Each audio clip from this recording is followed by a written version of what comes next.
Plants and trees rely on their roots as a lifeline. Without an anchor, the plant cannot be upright or survive. A strong plant has roots supported by nutrient-rich soil that transports them high, up, into the leaves, where the radiant sun bestows its grace upon the plant and nurtures it from the beginning of its beautiful life. We are like plants. In the Bible, Jesus tells us that we must build our homes on a rock and not sand. We must extend our arms and dig our feet deep into the ground. We must ground our roots upon a strong foundation, like love.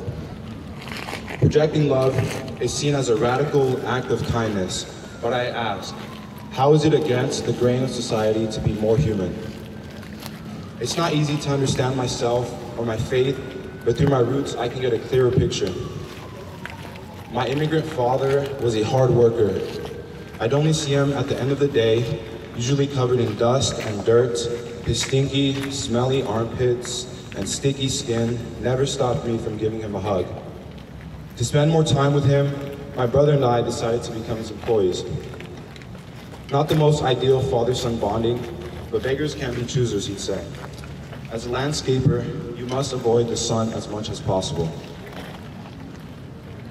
So I'd have to drag myself out of bed before the golden dawn drew near. Or else, the sun pours its wrath on you and beats you down with all its might. As the orange light rose in the east, 9 loud bangs sounded in the west. I was already awake, so there was no use cowering under my bed's impenetrable shield or covering my ears with a pillow. At that point, I just shrugged it off, a coping mechanism founded in numbness to shield myself from the terror. I was already an accomplished lawyer, translator, and accountant by the age of 9. So naturally on the table waiting for me were utilities and overdue rent bills waiting to be decrypted. My mom would meet me in the kitchen to hand me the day's lunch in a plastic bag. Tortillas de maíz, frijoles guisados, arroz, chiles serranos, and a Yakult. I love those Yakults. To bid me farewell, her lips wet my forehead. As I was gently hurried out the door, she sternly whispered, "Be grateful. What would you do if you didn't have a mother? When I was a girl, I didn't have a mother. I didn't have anyone to make me food, so you're lucky you even have someone there." Those were our tender moments, lessons meant to humble me. It was already a great start to the day. A workman's truck has a distinct musty odor emanating from the soft cloth seats, akin to petrichor, but not quite as humid. The smell is always coupled with shiny dust particles dancing in the god rays penetrating the windshield. I remember him always saying, doing 2 hard knocks followed by a final louder one.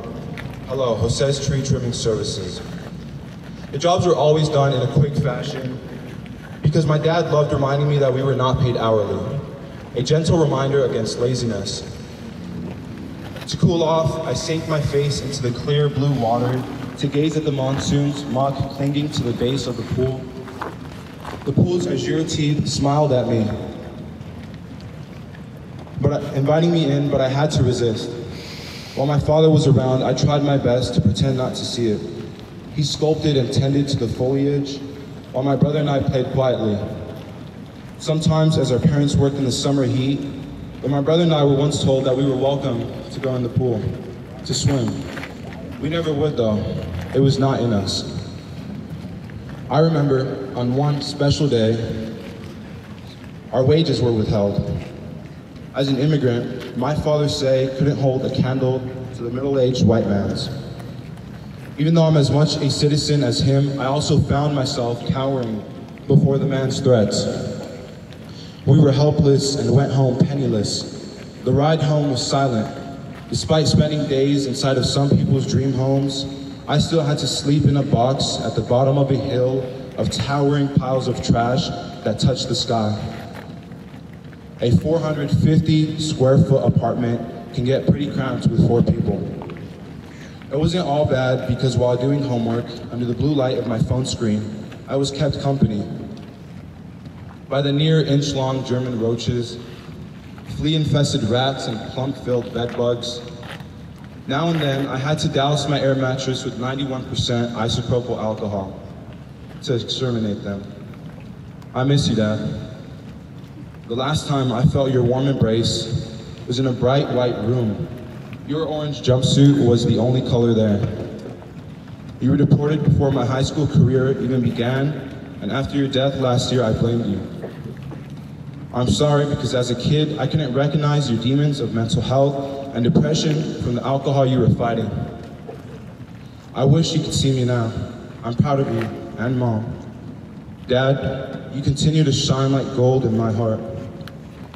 I carried your story with me this summer, where I was blessed with the opportunity to live out my Jesuit faith for 10 days with the campesinos in Morazán, El Salvador. I remember visiting the town of El Mozote. To escape the heavy atmosphere there was impossible. We stood in the blooming, lush garden, colored red and green and yellow, and colors that probably didn't even have names. Beautiful, but it was hard to believe that where I was standing, there was 1,000 human beings that were massacred. Where the town was painted red, where the sky was turned to ash, and innocent villagers were slaughtered. I wondered how much violence the earth had seen. I thought to myself, these plants bore witness to the atrocities. Their roots drank blood. Our tour guide said he likes to think that their memories and history are seeds. He was an amazing man with immense eloquence, charisma, and wisdom. He taught me that the seeds of knowledge have already been sown. It will not be forgotten. Knowledge is a seed we plant here on earth, within our hearts and our minds. The seed sprouts a stem, leaves, and roots. The fruits of our labor can be realized if we act.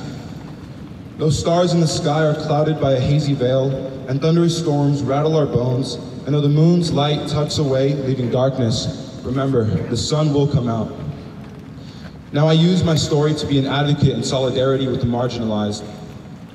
I strive to give the voiceless a platform to be heard, and those with voices to use theirs for the betterment of their neighbors. What I've been taught through my learned experiences is an infinitesimal facet of the human condition. So please, take this to heart and remember to be an agent of change. Thank you. All right, let's hear it for Daniel.